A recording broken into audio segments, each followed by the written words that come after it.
Busqué a Jehová y él me oyó y libróme de todos mis temores.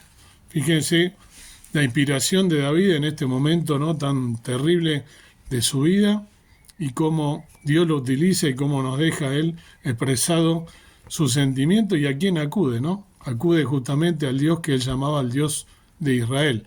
Como en los momentos más de mayores dificultades, ¿no?, es donde David acude a Dios, a su Dios, al Dios de Israel. Parece ser que el Salmo 142 es el momento de mayor dificultad de David. Así que es importante ubicarnos un poquito más adelante en este Salmo, ¿no? Pero antes debemos analizar algunas cosas que habían ocurrido a David. David se sentía traicionado. Él está bajo la autoridad de un jefe loco y desequilibrado. Por alguna razón, Saúl ha llegado a creer que David es una amenaza. Para David, el empleado más fiel que Saúl tenía y el más efectivo, ¿no? En 1 Samuel 18, 5 y 6 nos dice, ¿no?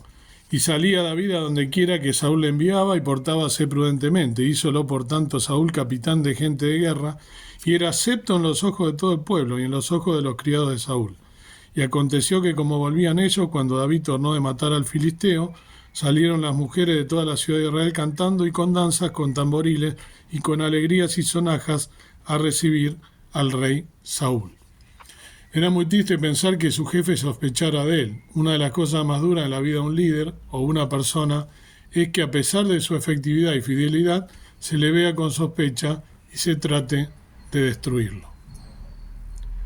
David también se sentía incompetente.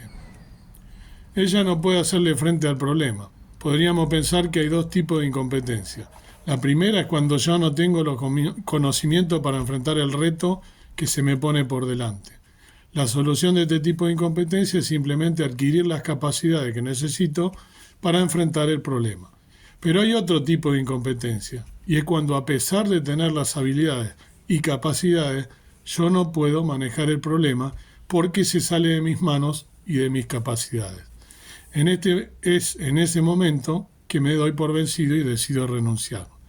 Sin embargo, este tipo de incompetencia muchas veces proviene de Dios, porque la Escritura dice que cuando somos débiles, entonces somos fuertes, porque el poder de Dios se perfecciona en la debilidad.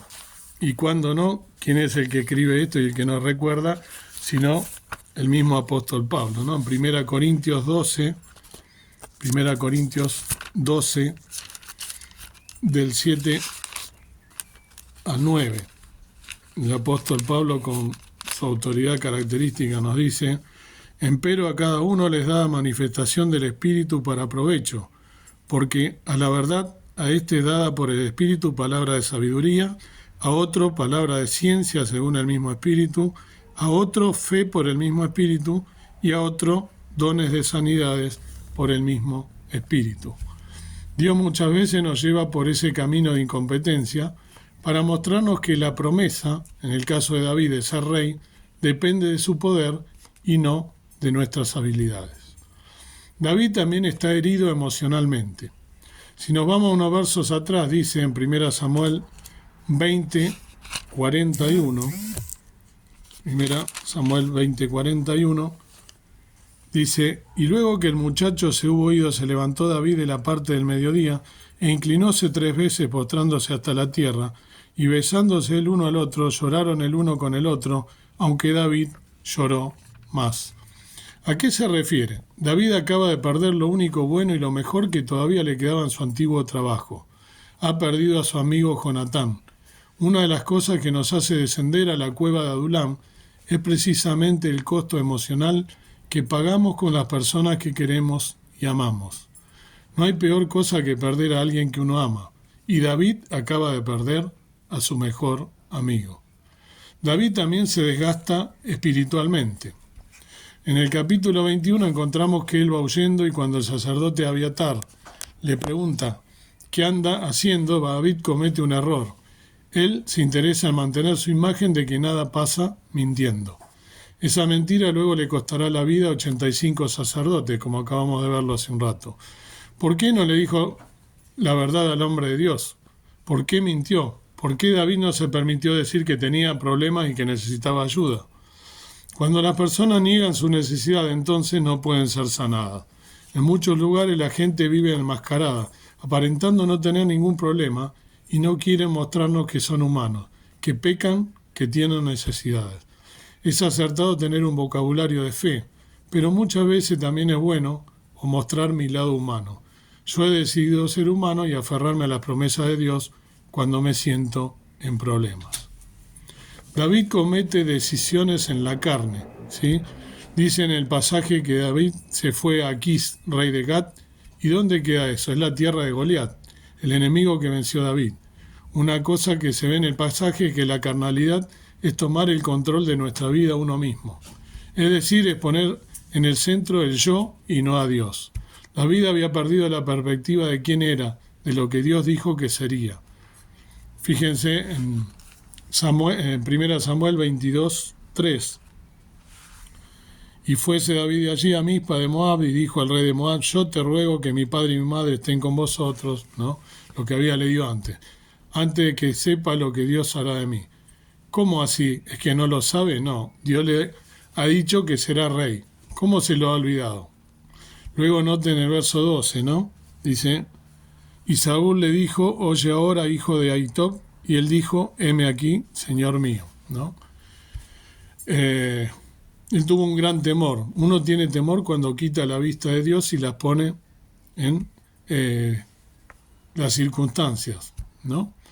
En este caso, acá, ¿sabe cómo termina? Termina comportándose como lo que no es. Dios lo había llamado a ser rey y ahora parece un loco dejando correr saliva de su boca, ¿no?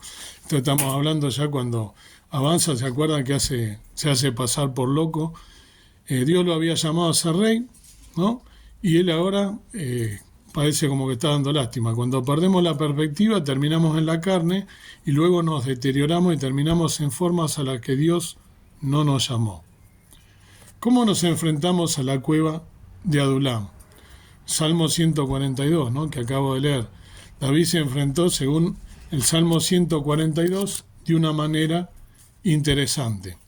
Él conoce a Dios nuevamente. Él dice: tú me conoces. Dice: tú sabes mi camino. Y dice: tú ves a mis enemigos. David nombra a Dios varias veces en este salmo.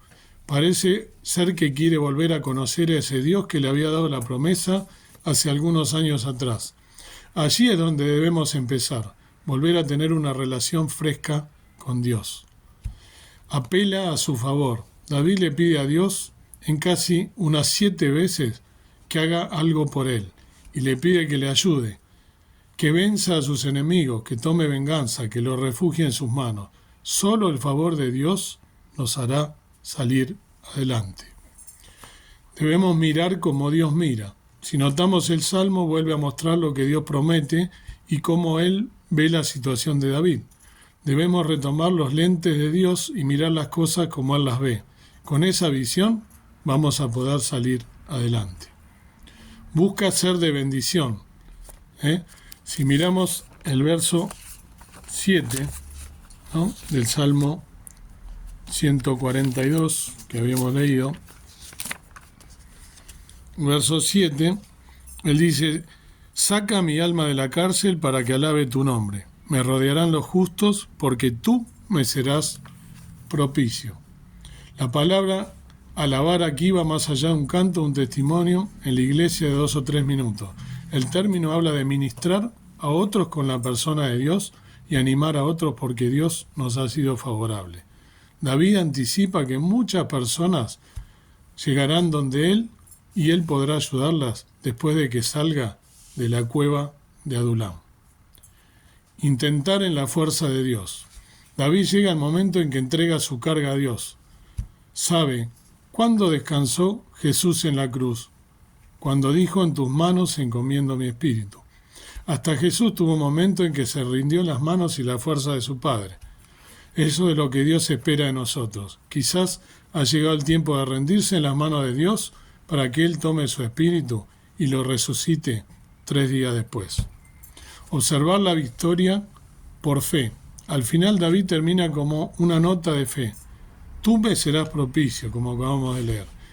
Ahora, si notamos, todas estas características forman el acróstico cambio. Y eso es lo que realmente sucede en nuestras vidas cuando llegamos a la cueva.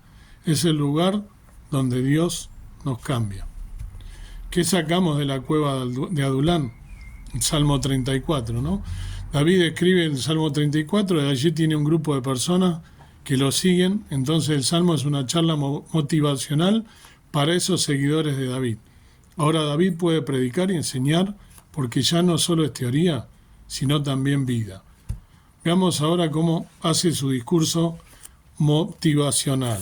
En el Salmo 34, que habíamos leído, pero ahora los versículos 8. Gustad y ved que es bueno Jehová, dichoso el hombre que confiará en él. Y después dice, temed a Jehová vosotros sus santos, porque no hay falta para los que le temen. Y en el 10, los leoncillos necesitaron y tuvieron hambre, pero los que buscan a Jehová no tendrán falta de ningún bien.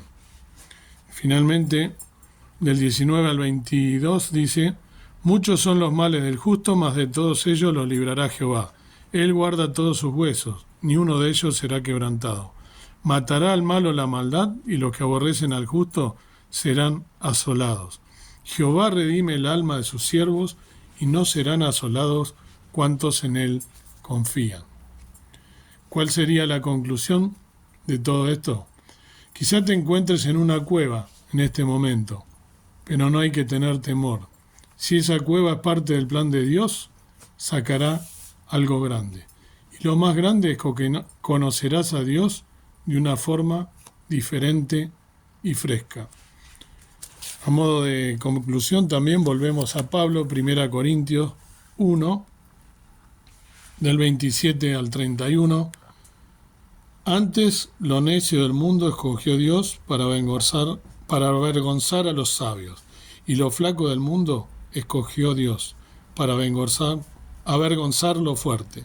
Y lo vil del mundo y lo menospreciado escogió Dios, y lo que no es para deshacer lo que es, para que ninguna carne se jacte en su presencia, mas de él sois vosotros en Cristo Jesús, el cual nos ha sido hecho por Dios sabiduría y justificación y santificación y redención, para que, como está escrito, el que se gloría, gloríese en el Señor. Que Dios nos bendiga y que esta cueva de Adulón nos lleve como enseñanza que a veces es necesario volver a la fuente, volver a recordar, como este versículo que nos recuerda a Pablo, de dónde salimos, no olvidar nunca de nuestros orígenes, de dónde nos sacó el Señor Jesús a través de su obra perfecta en la cruz del Calvario, viniendo a morir por nosotros.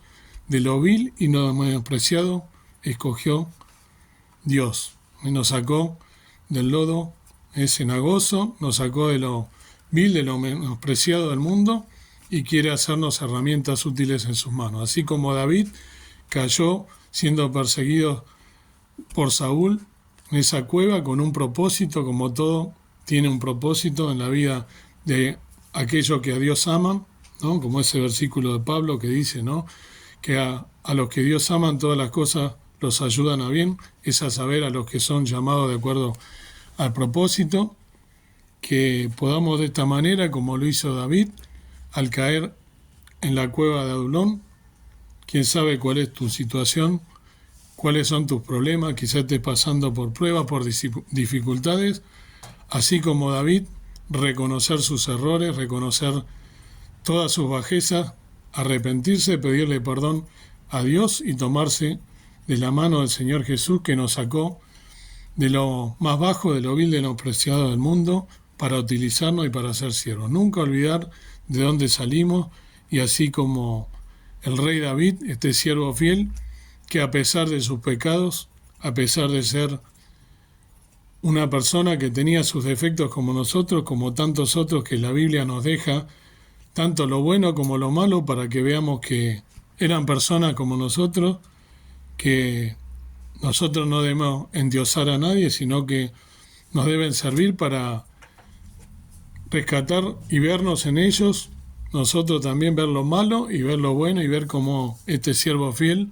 a pesar de sus errores, pidió perdón, se arrepintió, se humilló y volvió a Dios y volvió de la mano de Él para seguirle siendo fiel, y fue el rey más importante que tuvo el pueblo de Israel.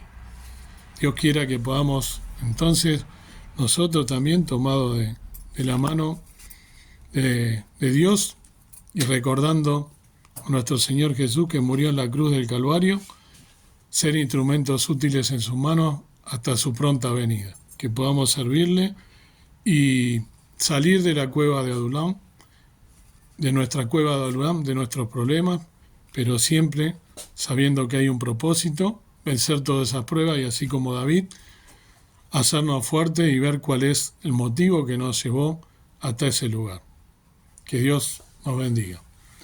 Amado Dios, amado Padre Celestial, una vez más te damos gracias por este día, por poder estar meditando en tus cosas y así como David, este siervo fiel, que pudo salir de la cueva de Adulán, que tuvo un propósito y que envió Dios a esos 300 personas que estaban quizá peor que él, para también unirse a él y que fuera su jefe y ser el rey más poderoso. Momento de angustia, escribe tantos salmos tan preciosos que nos queda como enseñanza para que nosotros también lo podamos recordar y servirte, serte útiles, serte instrumentos útiles en tus manos, que podamos también recordar que nos sacaste de lo más vil y de lo más preciado del mundo y que podamos estar velando y orando en todo tiempo hasta el día de tu venida, sabiendo que tú nos has rescatado y que a través de la sangre de Jesús has deshecho todos nuestros pecados. Gracias porque tenemos tu palabra fiel, verdadera y tantos ejemplos que nos hacen recordar de dónde hemos salido. Perdona nuestra falta, nuestro pecado, danos un día de victoria. Encomendamos todo esto con acción de gracias en el nombre de Cristo, nuestro amado Salvador. Amén. Que el Señor te bendiga.